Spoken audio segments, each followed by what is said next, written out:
been talk about unilateral declaration. If the SNP gets more than 50% of the vote, which is almost possible, is that a case for declaration, or is it going to be the European referendum that gives us an in and out possibility? I mean, where do you think this is all going to go? Well, I think it's going to be, I mean, this is a personal view. Devolution took two referendums. It took 79 and it took 97. I said at the start of the independence referendum, we might not get it this time, but we'll get it the next time. So I was always sure there would be a second referendum. I think Scottish independence is inevitable. I had thought it was in my lifetime, but it might not be. But I think there'll be a second referendum in 10 to 15 years. I still think we're looking at a long game. There has to be a demand for a second referendum. I don't think just winning a majority of seats at Westminster or whatever you can declare UDI. That's a strange way to look at it in a very mature semi-democratic state like the United Kingdom. I'm of the view that it's a long game, and that's why Women for Indy is important. That's what I keep saying, is a long game. We need to persuade women now. We need to make independence normal, exciting. They need to see women doing political things in their community, campaigning for good in their local community, to realise what independence is all about and that it isn't what they've been told by the mainstream media. So certainly the strategy for Women for Indy is we're digging in for the long game, to build up the networks, to represent the independence movement in communities to other women, to talk to women, to persuade them. So it would be lovely and very dramatic if we could sort of have a UDI declaration, but really I don't think there's the demand in the country. I don't see people, taking up civil disobedience, and God forbid they should, for constitutional change. So I don't think it's a long, gentle game we're playing. And if you look at it on that long game front, then you could say the Yes campaign was a success on that interpretation of it, in that it took 30 years to build up from 15 to 30%, but it took 2 years to build from 30 to 45. Yeah, I think the Yes campaign was a success. It didn't win, but it never felt like a losing campaign. And, after we didn't win, we just haven't won yet. That's the way I see it. We will win. I mean, to go up to 45%, if you told me 20 years ago that nearly half of Scottish people would vote for independence, I would have laughed. I would have said, no, it doesn't feel possible now. It never felt like a losing campaign. And I know that some people were really hurt by the fact that we didn't win. But I have to say I was sceptical all along. I never thought we would win. And I did keep asking people, and I'm in Glasgow, so I was asking, are we going to win? Are we going to win? And people going, oh, well, we're going to win Glasgow. I'm going, but are we going to win? Are we going to win? And we were listening to the people around the country, and up in Aberdeenshire, Indy Quines, and down in the borders, Women for Indy at the borders, they were talking to us and saying, guys, it's absolutely grim for us down here. And, it's great for you in Glasgow. You're all having parties and there's posters everywhere and the city's alive with the Yes buzz. But that is not our lived experience in the borders. That's not our lived experience in the northeast. So I did not walk into the count thinking we're going to win this. This is the night my country decides it wants to be independent. So I was always slightly cynical that we could ever do it. I did get excited towards the end, and like everybody else, I was, going, well, they haven't polled this point of the population, and that'll add another 5%, and the polls are wrong because of this, and the polls were wrong in 97, and therefore the polls must be wrong. And the polls were right, weren't they? Really, essentially, the polls were right all along. More or less, yeah. Yeah. But like I said, we moved it 15% nearer. Yeah, well, that's something to be proud of. And we can be proud of that all this wonderful thing happened, but, there was no deaths, there was no civil disorder, there was no rioting in the streets.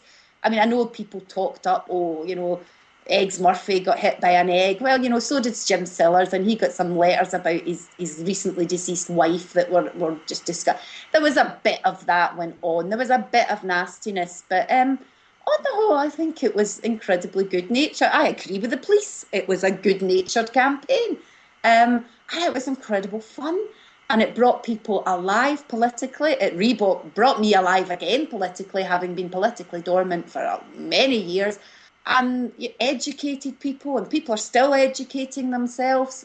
Who'd have thought? I mean, I did one of my more bizarre referendum moments was standing doing a live interview in front of Sky TV with some Labour guy from Glasgow whose name escapes me, and we're arguing about the currency of Panama.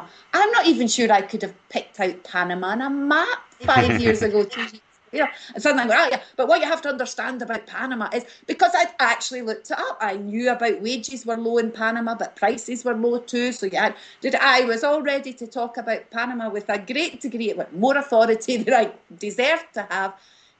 What an awakening, what an education, and I wasn't the only one that went through that. I was quite political to start with, and for women who weren't political, I mean, their eyes are literally falling open, and they're learning about their country and learning about how politics works. And I don't think that will go back, the cliche, but I don't think it will go back in the box and eat the cereal. I think we genuinely have had some kind of a political awakening in this country that will bring us to independence eventually.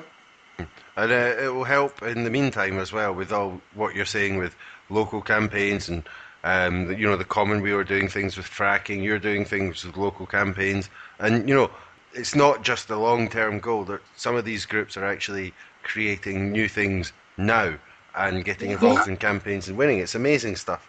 It's just beautiful. That sounds stupid. It is absolutely beautiful.